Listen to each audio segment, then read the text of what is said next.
की वीडियो में करेंगे मैक्रोइकोनॉमिक्स का चैप्टर नंबर फर्स्ट क्लास 12 का जो कि है इंट्रोडक्शन। इंट्रोडक्शन से हमें साफ-साफ मालूम पड़ रहा है कि हमें किसी चीज़ का इंट्रोडक्शन दिया जाएगा और वो क्या हमारी मैक्रोइकोनॉमिक्स। तो इसमें हमें मैक्रोइकोनॉमिक्स के बारे में जितना भी इंट्रोडक्शन होगा उसके अंदर जितनी भी चीज़ें आती हैं उन सब के बारे में बताया जाएगा। और इसके अंदर जो-जो हमें पॉइंट्स बताए जाएंगे उन पॉइंट्स के ऊपर एक सेपरेट चैप्टर्स हैं इस पूरी बुक में। तो हम एक तरह कह सकते हैं पूरी बुक का ओवरव्यू है और मैक्रोइकोनॉमिक्स के बारे में इंफॉर्मेशन भी है। तो इसमें मेनली 4 टॉपिक्स हैं इस चैप्टर के अंदर। फर्स्ट हमारा मीनिंग, फर्स्ट ऑफ ऑल हम जानेंगे कि मैक्रोइकोनॉमिक्स होती क्या है, उसका मतलब क्या होता है। नेक्स्ट जानेंगे हम difference between micro and macro.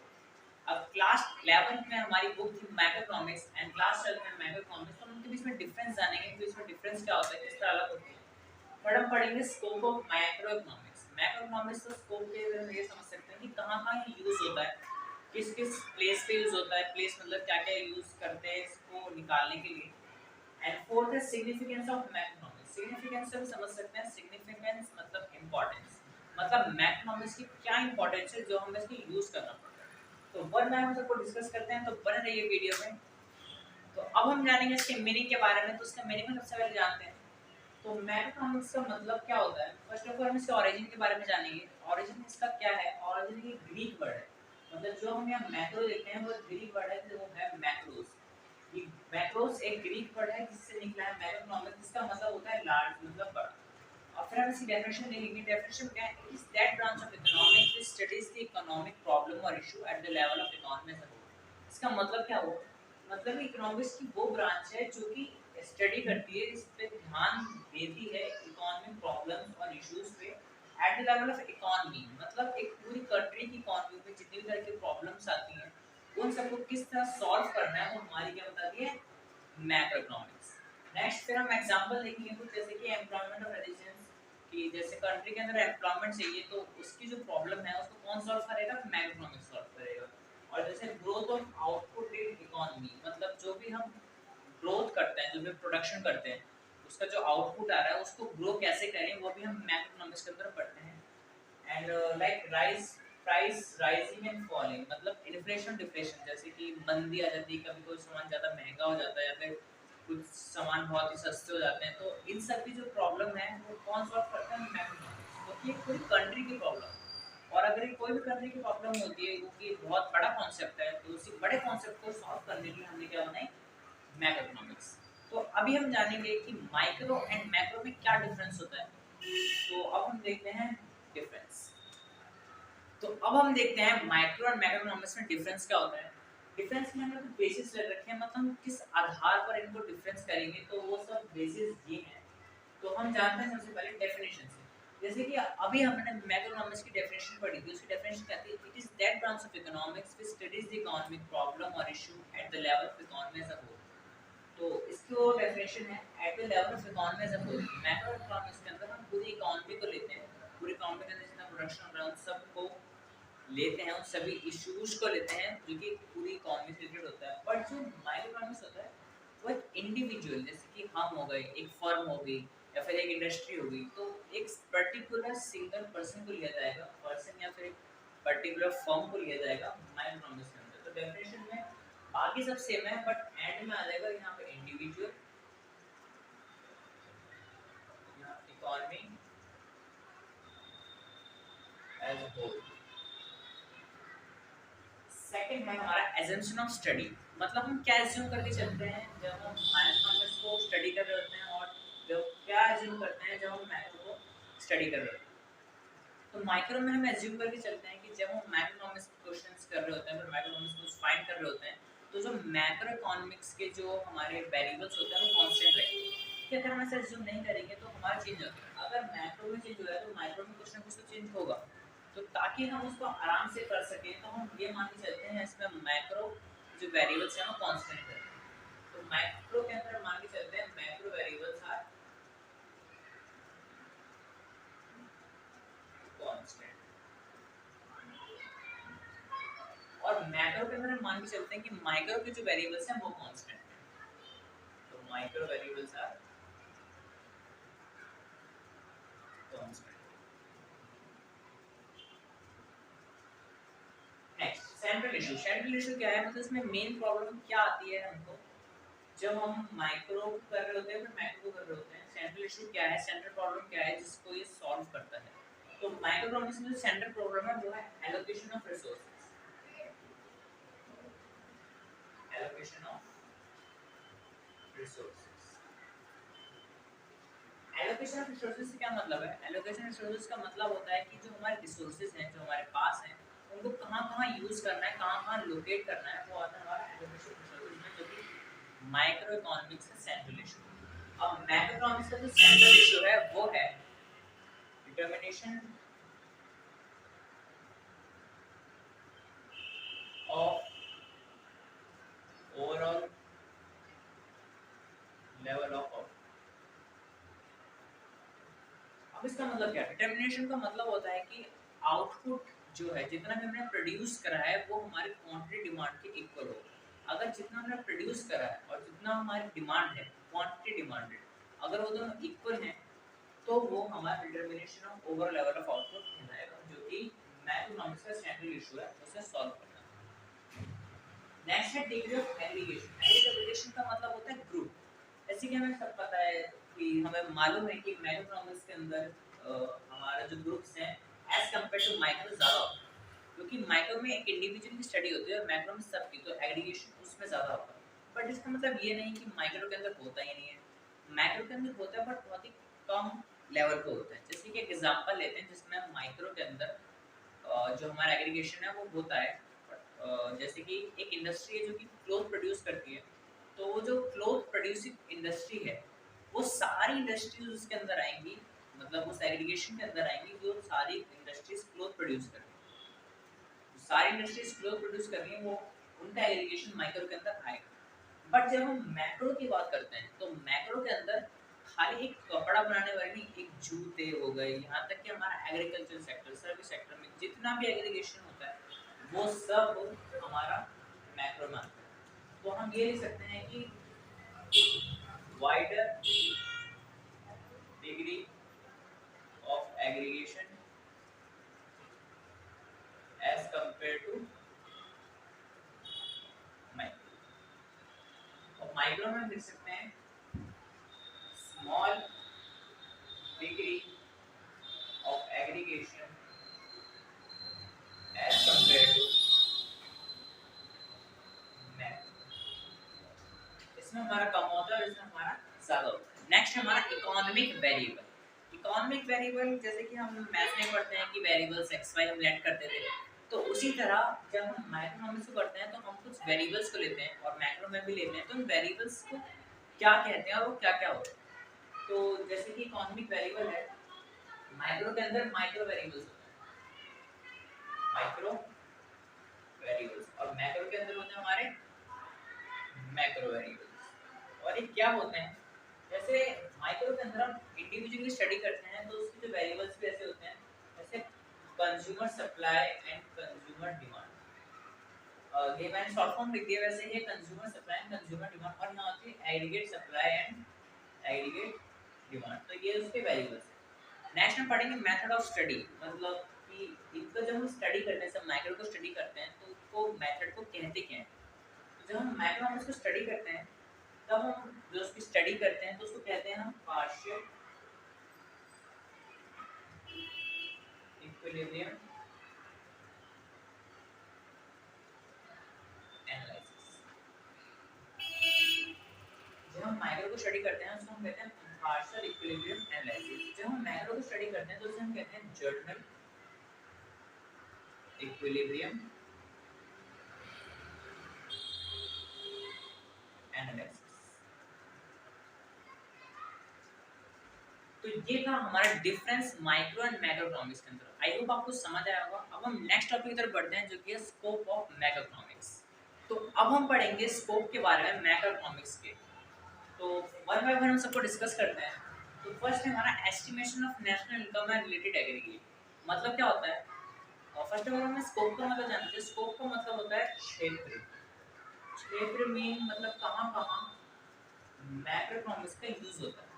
तो अब हम डिस्कस करते हैं। फर्स्ट है हमारा एस्टिमेशन ऑफ नेशनल इनकम, मतलब जो हमारी राष्ट्रीय आय है, हमारे जो देश की नेशनल इनकम है, उसे फाइंड करने में हमें कौन हेल्प करता है? मैक्रोइकोनॉमिक्स। एंड रिलेटेड एग्रीगेट का मतलब और भी बहुत तरह की चीजें फाइंड करने में कौन हेल्प करता है, हमारा मैक्रोइकोनॉमिक्स। नेक्स्ट है हमारा theory of employment. Theory of employment से क्या मतलब है? थ्योरी ऑफ एम्प्लॉयमेंट का मतलब है कि जितने भी तरह की थ्योरीज होती हैं एम्प्लॉयमेंट को लेकर और अनएम्प्लॉयमेंट खत्म करने के लिए, एम्प्लॉयमेंट को बढ़ाने के लिए, तो वो सारी थ्योरीज, वो सारा जो स्टडी होता है वो किसके अंदर होता है? मैक्रोइकोनॉमिक्स के अंदर होता है। और जैसे किसी के अंदर एक थ्योरी है जिसे कहते हैं केनेशियन थ्योरी ऑफ एम्प्लॉयमेंट। ये थ्योरी क्या है? ये थ्योरी ऑफ एम्प्लॉयमेंट के अंदर एक बहुत ही इंपॉर्टेंट थ्योरी केनेशियन थ्योरी जिसे हम आगे पढ़ेंगे चैप्टर्स में, जो कि मैक्रोइकोनॉमिक्स के अंदर आता है। नेक्स्ट है थ्योरी ऑफ मनी। अब हम इसमें मनी के बारे में पढ़ते हैं। मनी के बारे में क्या पढ़ सकते हैं? जैसे कि इसमें हम पढ़ते हैं क्रिएशन ऑफ मनी, कि मनी क्रिएट कैसे होता है, मतलब और बैंक्स मनी कैसे बनाते हैं, बैंक्स के फंक्शन पढ़ेंगे इसमें। बैंक्स मनी को रेगुलेट कैसे करते हैं, उसके फंक्शंस पढ़ेंगे। और हम इसमें पढ़ेंगे कि आरबीआई, क्योंकि हमारा सेंट्रल बैंक, वो किस तरह हेल्प करता है सप्लाई ऑफ मनी में, सप्लाई ऑफ मनी। नेक्स्ट हम पढ़ेंगे जनरल प्राइस लेवल। अबे जनरल प्राइस लेवल क्या है? जनरल प्राइस लेवल का मतलब है inflation and deflation. Inflation and deflation, ये है जनरल प्राइस लेवल। अब इन्फ्लेशन डिफ्लेशन का क्या मतलब होता है? इन्फ्लेशन होता है कि जैसे कोई सामान महंगा हो जाता है इकोनॉमी में, तो उसे हम इन्फ्लेशन कहते हैं। और जैसे मंदी आती है इकोनॉमी के अंदर तो उसे डिफ्लेशन कहते हैं। तो इन सब में बैलेंस बना के रखना भी हमारा हमें मैक्रोइकोनॉमिक्स में हम इससे पढ़ते हैं। और जो इन्फ्लेशन डिफ्लेशन का जो बीच का डिफरेंस होता है उसे हम कहते हैं बैलेंसिंग पॉइंट।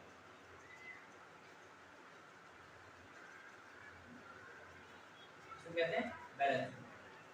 नेक्स्ट है रोल ऑफ गवर्नमेंट।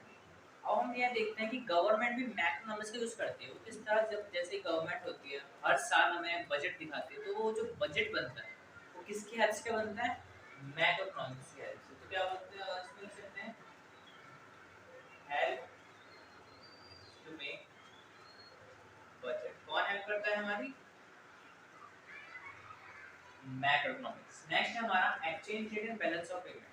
जैसे कि भी हम एग्जांपल लेके चलते हैं एक्सचेंज रेट को समझने के लिए। एक्सचेंज रेट का मतलब होता है कि जैसे कि अभी $1 की वैल्यू 70 रुपीस की इक्वल है, तो ये $1 की वैल्यू 70 रुपीस इक्वल क्यों नहीं है, 50 क्यों नहीं है? तो ये सब जो एक्सचेंज रेट होता है कि हमारी जो करेंसी है दूसरी करेंसी के साथ कितने पर एक्सचेंज हो गई, उस एक्सचेंज रेट को पता लगाने के लिए हमारा मैक्रोइकोनॉमिक्स यूज होता है। और है फिर balance of payment. Balance of payment का मतलब होता है कि हमारी कंट्री की दूसरी कंट्री के साथ जितनी भी ट्रांजैक्शंस हुई हैं वो सभी ट्रांजैक्शंस बैलेंस ऑफ पेमेंट में आती हैं, उससे रिकॉर्ड करना बैलेंस ऑफ पेमेंट कहलाता है। तो ये था हमारा स्कोप। अब हम पढ़ेंगे सिग्निफिकेंस, इंपॉर्टेंस क्या क्या है हमारे मैक्रोइकोनॉमिक्स। तो गाइस अब हम पढ़ेंगे मैक्रोइकोनॉमिक्स का सिग्निफिकेंस, मतलब कि हमारे इंपॉर्टेंट क्यों है, महत्व क्या क्या है इसका। तो वन बाय वन सभी पॉइंट्स डिस्कस करते हैं। तो फर्स्ट है डिस्क्रिप्शन ऑफ इकोनॉमी। मतलब कि जो मैक्रोइकोनॉमिक्स होता है वो हमें इकोनॉमी के बारे में डिस्क्रिप्शन मतलब एक स्टडी प्रोवाइड करता है जिससे कि हम इकोनॉमी को समझ सकते हैं, उसमें काम कर सकते हैं, इसको हम डीपली स्टडी कर सकें, डीपली स्टडी कर सकें। उसके लिए हम डिस्क्रिप्शन ऑफ इकोनॉमी के लिए हम मैक्रोइकोनॉमिक्स हमारे लिए यूजफुल है, इंपॉर्टेंट। नेक्स्ट है road map to economic growth. अब जो हमें मैक्रोइकोनॉमिक्स होता है वो हमें इकोनॉमिक ग्रोथ करने के लिए भी रोड मैप प्रोवाइड करता है। रोड मैप किस तरह प्रोवाइड करता है? बजट के द्वारा। हमारे जो बजट्स होते हैं, जैसे मैं अभी जाना था, वो सब मैक्रोइकोनॉमिक्स के हेल्प से बनता है। उसके हेल्प से बनने से तो हमारी इकोनॉमिक ग्रोथ के लिए हेल्पफुल होता है। नेक्स्ट है स्टेबिलिटी। अभी हमने जाना था थोड़ी देर पहले इन्फ्लेशन डिफ्लेशन के बारे में जनरल प्राइस लेवल में। तो इकोनॉमी में स्टेबिलिटी बनाए रखने के लिए, ना ज़्यादा इन्फ्लेशन हो ना डिफ्लेशन हो, इनमें स्टेबिलिटी बनाए रखने के लिए मैक्रोइकोनॉमिक्स हेल्प करता है। और वो किस तरह करता है?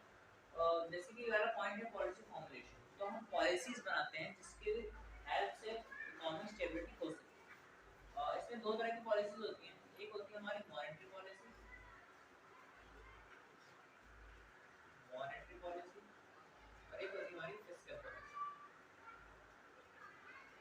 मॉनेटरी फिस्कल पॉलिसी क्या होती है अब हम ये जानेंगे। मॉनेटरी पॉलिसी वो पॉलिसी होती है जो कि सेंट्रल बैंक द्वारा बनाई जाती है किसी भी कंट्री के। सेंट्रल बैंक, और हमारा का सेंट्रल बैंक क्या है, आरबीआई। और फिस्कल पॉलिसी वो पॉलिसी होती है जो गवर्नमेंट के द्वारा बनाई जाती है। और जो भी हमारी सेंट्रल गवर्नमेंट होगी तो वो सेंट्रल गवर्नमेंट हमारी फिस्कल पॉलिसी बनाएगी किसके लिए, इकोनॉमिक स्टेबिलिटी के लिए। नेक्स्ट है हमारा बैलेंस ऑफ पेमेंट। अभी हमने जाना था बैलेंस ऑफ पेमेंट के बारे में, वो सभी ट्रांजैक्शन जो हमारी दूसरी कंट्रीज के साथ हैं वो सब इसमें आती है हमारी बैलेंस ऑफ पेमेंट। अब बैलेंस ऑफ पेमेंट हमें और कुछ भी बताता है। बैलेंस ऑफ पेमेंट हमें ये बताता है कि हमारे रिलेशंस कैसे हैं, हमारे रिलेशंस कैसे हैं दूसरी कंट्रीज के साथ। अगर हम बहुत ज़्यादा किसी के साथ ट्रेड कर रहे हैं, ट्रांजैक्शन हो रही है, बैलेंस ऑफ पेमेंट में आ रही है, तो उसका मतलब हमारे और उसके रिलेशन अच्छे हैं। तो रिलेशंस के बारे में बैलेंस ऑफ पेमेंट हमें बताता है। और क्या बताता है, और ये हमें बताता है कैपेसिटी ऑफ एक्सपोर्ट। और क्या बताता है हमें, capacity to export of export, मतलब हमारी कितनी कैपेसिटी एक्सपोर्ट करना, हम अपने देश से कितना सामान बाहर देशों में दे सकते हैं, उस कैपेसिटी के लिए भी बैलेंस ऑफ पेमेंट हमें बताता है।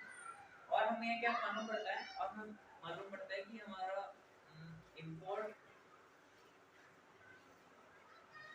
पॉलिसीज, हमारी इंपोर्ट की पॉलिसीज के बारे में मालूम पड़ता है कि किस तरह हमारी पॉलिसीज, किस तरह हम कितना आसान रखते हैं इंपोर्ट करवाना अपने देश में, या फिर कितना मुश्किल है, क्या क्या करना पड़ता है, तो वो सब भी हमें बैलेंस ऑफ पेमेंट से मालूम पड़ता है। नेक्स्ट है प्रॉब्लम ऑफ पॉवर्टी। ऐसे हमें पता है कि मैक्रोइकोनॉमिक्स इकोनॉमी से रिलेटेड है, तो इकोनॉमी में पॉवर्टी भी होती है, तो इस प्रॉब्लम ऑफ पॉवर्टी से लड़ने के लिए भी मैक्रोइकोनॉमिक्स हमें हेल्प करता है। इसके अंदर हम पढ़ते हैं किस तरह पॉवर्टी खत्म किया जाए, और नॉट ओनली पॉवर्टी, हम इसमें एनवायरमेंटल पॉलिसीज को भी किस तरह से रोकथाम करी जाए, किस तरह से स्टॉप किया जाए, तो उसको मैक्रोइकोनॉमिक्स में उसको भी पढ़ा। लास्ट हमारा पॉलिसी फॉर्मेशन, जैसे अभी हमने यहाँ पढ़ा मॉनेटरी और फिस्कल पॉलिसी, तो मैक्रोइकोनॉमिक्स हमें पॉलिसी फॉर्मेशन में भी हेल्प करता है। जैसे कि इसके कंपोनेंट्स होते हैं aggregate demand, aggregate demand, aggregate supply, aggregate supply, investment expenditure, investment expenditure हो गया। तो ये जितने कंपोनेंट्स होते हैं, टोटल कंजप्शन,